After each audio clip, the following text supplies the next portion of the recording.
بسم الله الرحمن الرحيم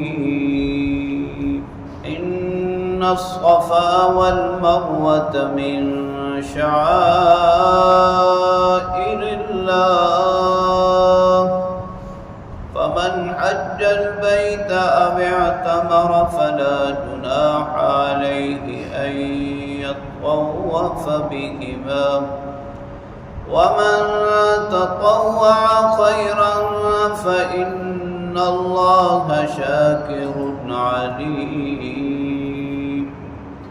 صدق الله وصدق رسوله النبي الكريم۔ سورہ بقرہ کی آیت نمبر 158 کی تلاوت آپ نے سماعت کی۔ ترجمہ سماعت فرمائیں۔ ان الصفا والمروۃ من شعائر اللہ، بے شک صفا اور مروہ اللہ کی نشانیوں میں سے ہیں۔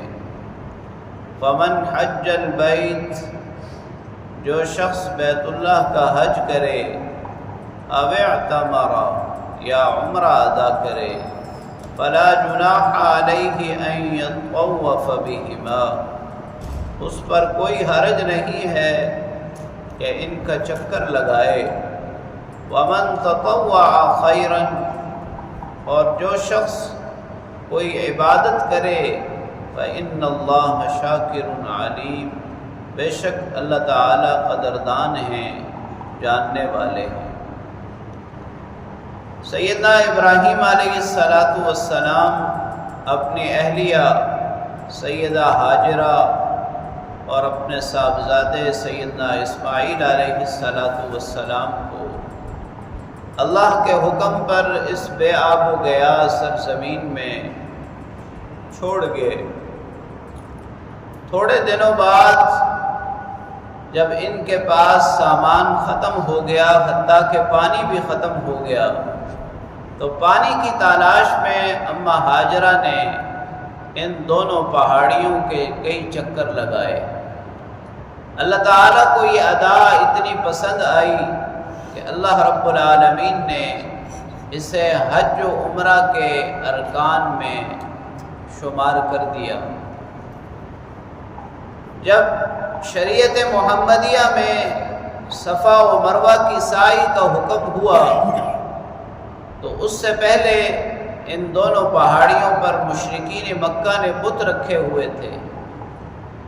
تو بعض صحابہ کرام رضوان اللہ تعالی علیہم اجمعین کے ذہن میں یہ بات آئی کہ کہیں یہ بتوں کا چکر نہ ہو۔ اللہ تعالی نے اس غلط فہمی کے ازالہ کے لیے فرمایا فلا جناح علیہ ان یطوف بہما، کہ ان کا چکر لگانا، ان کی سعی کرنا، اس میں کوئی حرج والی بات نہیں ہے۔ فرمایا ان الصفا والمروۃ من شعائر اللہ، جس طرح بیت اللہ اللہ کے شعائر میں سے ہے، اللہ کی نشانیوں میں سے ہے، اسی طرح یہ دونوں متبرک پہاڑیاں بھی اللہ کی نشانیوں میں سے ہیں۔ اب حج و عمرے کے اندر سعی بین الصفا والمروہ کی خاص حیثیت ہے، لیکن چونکہ ایک غلط فہمی پیدا ہوئی، اس غلط فہمی کو دور کرنے کے لیے یہ کہا گیا کہ صفا و مروہ کی سعی میں کوئی حرج نہیں ہے، کوئی گناہ نہیں۔